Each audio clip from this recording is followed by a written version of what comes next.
నల్గొండ జిల్లా కేంద్రం నందు ఎన్డీసీ ఎంఎస్ కార్యాలయంలో ఇటీవల కాలంలో నూతన చైర్మన్ గా మూల వెంకటరెడ్డి ఎన్నికై ప్రమాణ స్వీకారం చేసిన సందర్భంగా ఉమ్మడి నల్గొండ జిల్లా క్రైస్తవ నాయకులు పాస్టర్లు అసోసియేషన్ జిల్లా అధ్యక్షులు బిషప్ దుర్గం ప్రభాకర్ పూల బొకే సాలువాతో సత్కరించి వారికి హార్దిక శుభాకాంక్షలు తెలియజేశారు.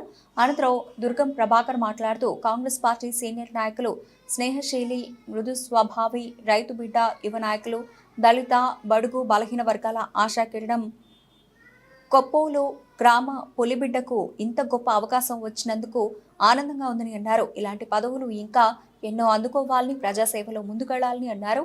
ఈ కార్యక్రమంలో కేతేపల్లి ఎంపీసీ పెరుమాళ్ల శేఖర్, కొప్పోలు గ్రామం కాంగ్రెస్ పార్టీ 7వ వార్డు మాజీ మెంబర్ దుర్గం శంకర్, కాంగ్రెస్ పార్టీ కార్యకర్త దుర్గం అంజీ, పాల్వాయి అజయ్ తదితరులు పాల్గొన్నారు.